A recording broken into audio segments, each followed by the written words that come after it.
बाबा ने कहानी को आगे बढ़ाते हुए कहा। दूसरे दिन सुबह होते ही राम बहादुर उन चारों को लेकर जयपुर से वीरानगढ़ जाने के लिए घोड़े गाड़ी में बैठकर निकल गया। पद्मिनी की पिता और चाचा दोनों ही बहुत ही उत्साहित थे। उनके मन में उन प्राचीन मूर्तियों को बेचकर लाखों रुपए कमाने की मंशा उत्पन्न होने लगी। वो सपने देखने लगे कि इतने पैसे कमाकर वो उन पैसों का क्या करेंगे।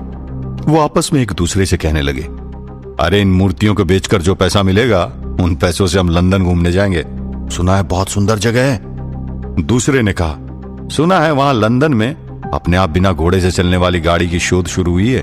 मैं तो यही चाहता हूं कि वीरानगढ़ में हमें इतनी सारी मूर्तियां मिले कि हम सिर्फ लंदन घूमने के बदले वहां पर जाकर आते वक्त वो बिना घोड़े से चलने वाली गाड़ी भी अपने साथ लेकर आए। ये हिंदुस्तान की सबसे पहली गाड़ी होगी और वो हमारे पास होगी। तब हमारा रुतबा कहीं और ऊंचा उठ जाएगा। आखिर कब तक घोड़े गाड़ी में घूमते रहेंगे। उनके बीच में हो रहे ये वार्तालाप को सुनकर राम बहादुर मन ही मन हंस रहा था, क्योंकि उसे पता था कि आगे क्या होने वाला था। उस तरफ शिमला में हवेली में जब से हत्याकांड हुआ था तब से मुख्य गेट को बंद करके उस पर ताला लगा दिया गया था। अभी तो हत्याकांड को कुछ ही दिन हुए थे, फिर भी लोग उस हवेली से कतराने लगे थे। लोग उस हवेली को मनहूस मानने लगे थे। जिन लोगों के सर हवेली के पास से गुजरते हुए झुक जाते थे, आज वही लोग हवेली के पास से गुजरना भी नहीं चाहते थे। और यदि किसी कारणवश वहां से गुजरना हुआ तो हवेली के सामने देखते तक नहीं थे। उस भयंकर हत्याकांड ने पूरे शिमला को अंदर से हिला दिया था। जिस दिन राम बहादुर इन लोगों को वीरानगढ़ लेकर जा रहा था, उसी दिन राम बहादुर की पत्नी शिमला में किसी तरह चोरी छुपे हवेली के अंदर घुस गई। हवेली के अंदर अभी भी चारों तरफ खून सना हुआ था। खून के सूखे हुए धब्बे पूरे रायचंद निवास के आंगन को लाल रंग में रंग दिया था। वो अंदर आई और हवेली के बगीचे में, जहां पर 200 बच्चों को और उनके माँ बाप को मारा गया था, वहां पर आई और फव्वारे के पास एक जगह पर आकर रुक गई और नीचे एक फावड़ा लेकर वहां पर खोदने लगी। थोड़ा सा खोदने के बाद उसने उस गड्ढे में हाथ डाला और अंदर से नींबू, कोयले का टुकड़ा, इंसानी खोपड़ी और कुछ लाल रंग में रंगे हुए चावल बाहर निकाले। उसे देखकर वो हंसने लगी। उसने अपने आप से कहा, मेरा ये टोटका रायचंद निवास को बर्बाद कर देगा। ये तो मुझे पता था, लेकिन इतना ज्यादा सर्वनाश कर देगा ये नहीं पता था। ये बोलकर वो जोरों से हंस पड़ी। उसने फिर कहा, गोविंद सिंह रायचंद और पद्मिनी की मौत तो हो चुकी है, लेकिन मरने के बाद भी मैं उन्हें शांति नहीं पाने दूंगी। मैं उन्हें मरने के बाद भी तड़पता देखना चाहती हूं। ये कहकर वो हवेली के अंदर गई और जिस कमरे में गोविंद सिंह रायचंद की हत्या हुई थी, वहां पर जाकर उसने काली विद्या करनी शुरू कर दी। राय बहादुर की पत्नी काली विद्या में इतने सालों में इतनी निपुण हो गई थी कि वो आसानी से बड़े बड़े तांत्रिकों को मात दे सकती थी। वहां पर बैठकर काली विद्या का अनुष्ठान करने लगी। अपने बाल खुले छोड़कर अपने सर को जोरों से घुमा घुमा कर मंत्र का जाप करने लगी। वो झूमते हुए अब चेतना की अवस्था में पहुंच गई, यानी कि वहां अपने अस्तित्व से ऊपर उठकर किसी अनजान शक्ति के वश में होकर पूरी तरह कांपने लगी। वो जोर जोर से मंत्र जाप करते ही अलग अलग प्रकार की डरावनी आवाज मुंह से निकालने लगी। उस कमरे में वो कूद कूद कर, उछल उछल कर झूमते हुए मंत्र जाप कर रही थी।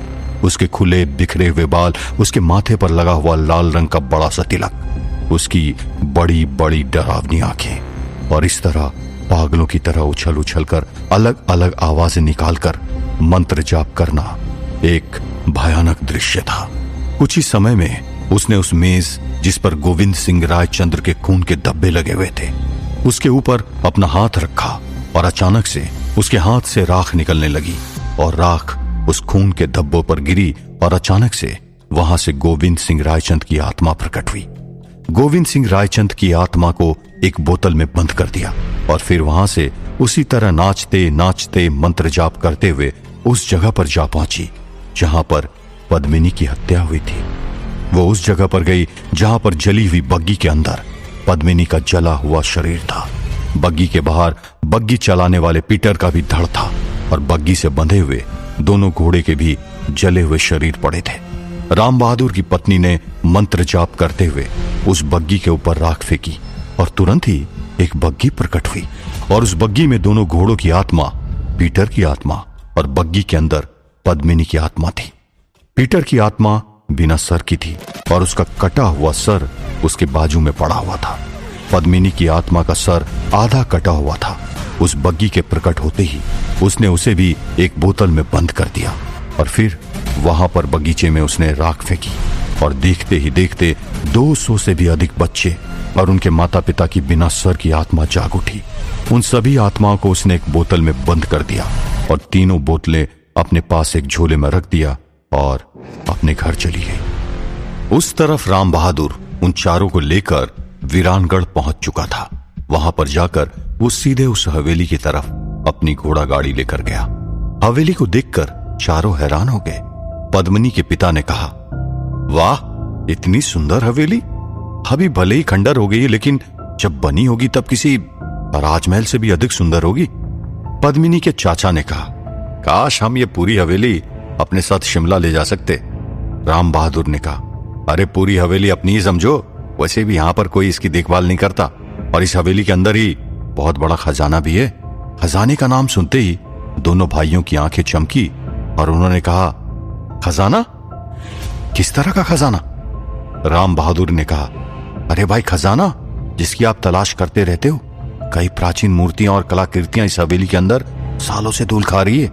यहां पर किसी को इन सब की कदर नहीं होती, इसलिए हमें अंदर जाकर देखना होगा। तब पद्मिनी की मां ने कहा, पता नहीं क्यों, लेकिन अंदर से कुछ अनजाना सा डर बैठ रहा है दिल में इस हवेली को देखकर। हो सकता है कि यहां पर कोई भूत प्रेत हो। हमें यहां पर अंदर नहीं जाना चाहिए। आप हमें इसके बदले उन पुराने खंडर हो चुके मंदिरों में क्यों नहीं ले जाते? वहां भी तो मूर्तियां होंगी ना? राम बहादुर ने कहा, मालकिन, वहां पर भी लेकर जाएंगे आपको, लेकिन इस वक्त वहां पर गांव के कुछ लोग मंडरा रहे होंगे, इसलिए आपको मूर्तियां ले जाने में दिक्कत हो सकती है। इसलिए मैं सबसे पहले आपको यहां पर लेकर आया हूं, क्योंकि यहां पर कोई आता जाता नहीं है और यहां पर खजाना भी कम नहीं है। दोनों भाइयों ने अपनी पत्नियों को डांटते हुए कहा, अरे बेवकूफी वाली बात मत करो। पढ़ी लिखी होकर भी गवारों की तरह अंधविश्वास में किस तरह मान लेती हो तुम? हम अंदर जाएंगे और सभी अंदर जाएंगे, और वो भी अभी के अभी, इसी वक्त। ये कहकर दोनों भाई घोड़ा गाड़ी से नीचे उतरे और हवेली की तरफ आगे बढ़ने लगे। उनकी दोनों पत्नियां भी ना चाहते हुए उन दोनों के साथ आगे बढ़ने लगी। राम बहादुर ने आगे जाकर उनसे कहा, मालिक, ये दरवाजा कई सालों से बंद है, वो नहीं खुलेगा, लेकिन पीछे एक बड़ी सी खिड़की है जिसका कांच टूटा हुआ है, वहां से हम आराम से अंदर जा सकते हैं। दोनों तैयार हो गए और एक एक करके चारों उस टूटी हुई खिड़की से हवेली के अंदर प्रवेश कर गए। राम बहादुर को बस इसी की प्रतीक्षा थी। मन ही मन मुस्कुराते हुए वो भी अंदर गया और वहां पर जाकर उसने उन चारों को हवेली के दूसरे मंजिल पर लेकर गया। दूसरे मंजिल पर ले जाकर वो चारों को एक एक कमरे की तरफ लेकर गया और कहा, अब हम जहां जा रहे हैं उसके अंदर आपको जो चाहिए वो खजाना उसी कमरे में है। और उसने कमरे का दरवाजा खोला और चारों उस कमरे के अंदर दाखिल हुए। अंदर उस कमरे में जाते ही वहां पर सैकड़ों की संख्या में प्राचीन मूर्तियां रखी थी। ये देखकर दोनों भाइयों की आंखें चमक उठी। उनका मन वैसे ही ललचाने लगा जैसे कोई भूखा व्यक्ति स्वादिष्ट भोजन से भरी हुई थाली देखकर ललचाता है। वो दोनों किसी बावले इंसान की तरह उन मूर्तियों को गले से लगाने लगे और चूमने लगे। पद्मिनी की पिता ने अपनी पत्नी से कहा, अब हमारी लंदन की सैर पक्की? तो दूसरे भाई ने कहा, और हिंदुस्तान की पहली बिना घोड़े के चलने वाली गाड़ी भी हमारी। दोनों इतने ज्यादा खुश थे कि उन्होंने राम बहादुर को भी गले से लगा लिया और राम बहादुर से कहा, तुम्हारा जितना शुक्रिया करे उतना कम है, हम तुम्हें भी खुश कर देंगे। बोलो तुम्हें क्या चाहिए, हम तुम्हें किस तरह खुश कर सकते हैं? राम बहादुर ने अचानक से गंभीर आवाज में कहा, तड़प तड़प कर मर के। दोनों भाई कुछ समझ पाए उससे पहले दोनों के पीठ पर जोरों से किसी ने खंजर भोंका। दोनों के मुंह से चीख निकली। ये देखकर उनकी दोनों पत्नियां डर के मारे चीख उठी। दोनों भाइयों ने पीछे देखा तो हैरान हो गए और उन्होंने कहा, तुम? उस व्यक्ति को देखकर उन दोनों की पत्नियां भी हैरान रह गई। वहां पर राम बहादुर की पत्नी ही खड़ी थी। अचानक से उस कमरे में सब कुछ गायब हो गया। सारी की सारी मूर्तियां गायब हो गई। वो दोनों भाई हैरानी से देखने लगे। राम बहादुर ने कहा, कोई मूर्ति नहीं थी यहां पर, सब भ्रम था, सब मेरी पत्नी की मायाजाल थी। जब दोनों भाइयों ने राम बहादुर की पत्नी की तरफ देखा तो राम बहादुर ने एक डंडा उठाया और दोनों के सर पर जोर से मार दिया। उन दोनों की पत्नियां जोर से चिल्लाई और अपने पति को बचाने के लिए दौड़ी। तब तक राम बहादुर की पत्नी ने अपनी माया जाल से दोनों औरतों को बेहोश कर दिया। जब चारों को होश आया तब वो चारों खूंटी से बंधे हुए थे। पद्मिनी के पिता और चाचा दोनों के पीठ से काफी खून बह चुका था, लेकिन वो दोनों अभी भी जिंदा थे। उन दोनों की पत्नियां भी खूंटे से बंधी हुई थी और उनके सामने राम बहादुर और उसकी पत्नी बैठी हुई थी। पद्मिनी के चाचा ने राम बहादुर के सामने देखकर उससे पूछा, आखिर हमारे साथ ऐसा क्यों किया तुमने? इतने साल वफादारी करने के बाद गद्दारी क्यों की हमारे साथ? क्या कमी रह गई थी हमारे प्यार में? तुम्हें अपने घर का सदस्य माना था हमने। तुम दोनों ने मिलकर हमारी पीठ में छुरा भोंक दिया।